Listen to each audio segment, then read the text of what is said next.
대한민국의 대통령이 몇 명인지 모르겠습니다. 윤석열 대통령 한 사람이 맞습니까? 주변 인물들의 과도한 말과 행동이 불러온 비정상적 상황입니다.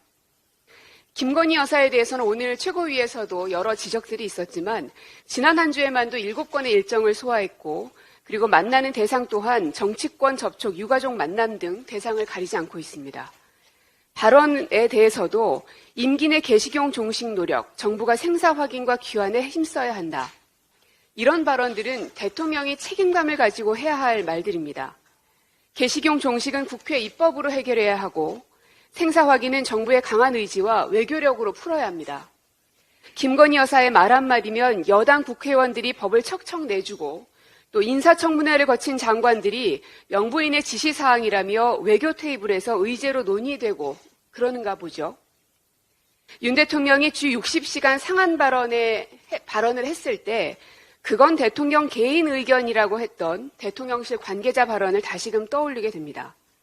누가 이 나라의 대통령입니까? 지금이라도 이부속실을 만들어 대통령 부속비서관실이 여사를 보좌하는 지금의 기형적 시스템을 원상 복구해야 합니다. 더 이상 김건희 여사는 대통령 기둥 뒤에 숨어 꼼수를 쓰지 말기 바랍니다. 또 하나의 인물은 김태효 안보실 1차장입니다. 지난 11일엔 도청 의혹에 대해서 공개된 정보 상당수가 위조됐다라고 말해 도청 의혹을 제기하는 이들을 거짓말쟁이로 몰아세웠습니다. 하지만 13일 미국에선 잭 테세이라 일병이 용의자로 체포됐고 김 차장은 그제서야 미국이 아기를 갖고 도청했다는 정황은 발견되지 않았다며 도청 사실을 일정 부분 인정한 바 있습니다.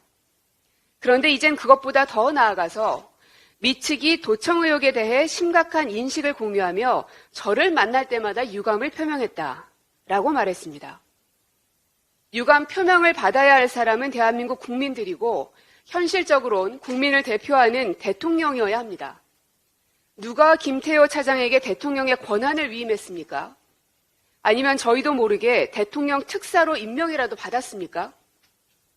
김태효 차장은 지난 일본과의 굴욕 외교에 이어서 미국의 도청 의혹에 대해 혼선과 차질을 빚은 책임을 지고 물러나십시오.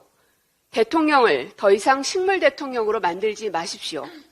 또한 윤석열 대통령은 한미 정상회담에서 미 측으로부터 공식적인 사과를 받아오길 바랍니다. 대한민국 국민들의 자존심을 더 이상은 무너뜨리지 말아주십시오.